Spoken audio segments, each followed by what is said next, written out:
নমস্কার, আজকে রান্নাবান্নায় সবাইকে স্বাগত। আজকে যে রেসিপিটা নিয়ে এসেছি সেটা হলো করলার চাল। আর সেটি বানানোর জন্য আমি প্রথমে উনানে কড়া চাপিয়ে তার মধ্যে জল দিয়েছি এবং এইভাবে যে লম্বা লম্বা করে কাটা করলাগুলো এর মধ্যে নুন হলুদ দিয়ে আমি সেদ্ধ করতে দিয়ে দিয়েছি। আর বাচ্চারা এবং যারা একদম করলা খেতে পছন্দ করেন না তারা এইভাবে করলার রেসিপি বানিয়ে খেলে তাদের করলাটা খেতে ভালো লাগবে। করলা সবজি এমন একটা সবজি যেটা তেতো হলেও শরীরে অনেক উপকার করে কিছু কিছু মানুষের মতো, যেমন যারা সামনে কড়া কথা বললেও পিছনে আমাদের ভালো করে, আর কিছু মানুষ আছে যারা সামনে মিষ্টি কথা বলে পিছনে ক্ষতি করে, সেরকম আর।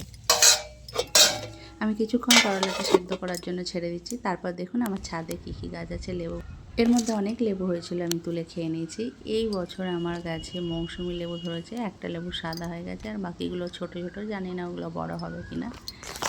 আর একটা গাছ যেটা পেয়ারা, সেটাও এই বছর নতুন পেয়ারা ধরেছে। এই দেখুন, বড় হবে কি পড়ে যাবে সেটাও জানি না। করলাটা ভাপানো হয়ে গেছে, আমি এটা নামিয়ে জল ঝরিয়ে নেব। এত গরমে যারা ঘরে বউদেরকে বলো সারাদিন বসে করো কি, তাদেরকে এই গরমের সময় বিশেষ করে যদি উনানের সামনে বসানো হয় তারা জানতে পারবে সত্যি কতটা কষ্ট এই গরমে উনানে রান্না করা। তারপর আমি কড়া গরম হলে কড়ার মধ্যে তেল দেবো। আর এই রান্নাটি বানানোর জন্য যেগুলো লাগছে তার মধ্যে আছে সর্ষে আর রসুন বাটা, পেঁয়াজ, কাঁচা লঙ্কা, কেউ শুকনো লঙ্কা আর রসুন আর কাঁচা লঙ্কা চাইলে একসাথে বাটতে পারেন, সেটাও খুব সুন্দর হবে, কিন্তু এত গরমের মধ্যে লঙ্কা বাটা তো সম্ভব নয়, তাই আমি গুঁড়ো লঙ্কাই ব্যবহার করেছি। আর তারপর কড়াইতে প্রথমে তেল দিয়ে পাঁচফোড়ন, পেঁয়াজ এবং কাঁচা লঙ্কাগুলোকে দিয়ে একটু ভেজে নিয়ে তারপর সেই সেদ্ধ করে রাখা করলাগুলোকে দিয়ে আমি নাড়তে থাকবো।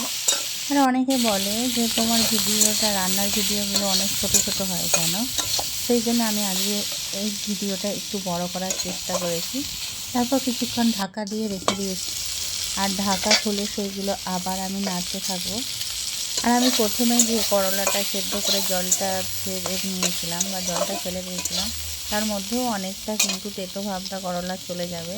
আর এই করলার সাথে রসুন আর সর্ষে বাটা দিলে তার মধ্যে স্বাদটাও অনেকটা বেড়ে যায়। আমি নিজেই একসময় করলা খেতে পছন্দ করতাম না, কিন্তু এইভাবে আমার ভালোই লাগে খেতে।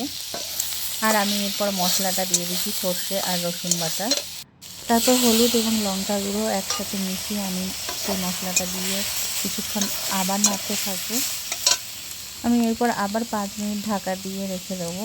তারপর আবার ঢাকনা খুলে এটা আমি নাড়তে থাকবো।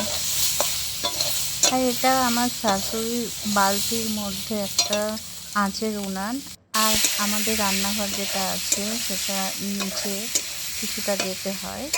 যদিও আমি উনানে খুব একটা রান্না করি না, তবু গ্যাসের প্রাইসের জন্য এখন উনানটা অনেক কাছে লাগছে। এরপর আমি দিয়ে দেবো পরিমাণ মতো লবণ। আর এই গ্রীষ্মকালে সবাই কিন্তু জল বেশি করে খাবেন, আর যাদের ঘাম হয় তারা একটু লেবু আর নুন মিশিয়ে জল খেলে অনেকটাই উপকার হবে, কারণ ঘামের সাথে অনেক নুন আমাদের শরীর থেকে বেরিয়ে যায়। তাই একটু, যাই হোক, রান্নার আঁচটা আমার একটু বেশি হয়ে গেছিলো, তাই কড়াতে একটু ধরে গিয়েছিলো। তারপর আমি জল মিশিয়ে নিয়ে এটা ঢাকা দিয়ে দেবো কিছুক্ষণ। আর গ্রীষ্মকালের এই কড়া রোদের মধ্যে দুপুরবেলা কোথাও না বেরোনোই ভালো। আর যাদের কাজ আছে তাদেরকে তো যেতেই হবে, কিছু করার নেই। তারপর আমি ঢাকা দিয়ে দিয়েছিলাম, আর ঢাকা দেবার কিছুক্ষণ পর আবার আমি রান্নাটা আরেকবার খুন্তির সাহায্যে নেড়ে দিলাম। আর কিছুক্ষণ রান্নাটা হলেই আমার রান্নাটা সমাপ্ত হয়ে যাবে। আমি আরেকবার একটা ঢাকা দিয়ে ছেড়ে দেবো কিছুক্ষণ।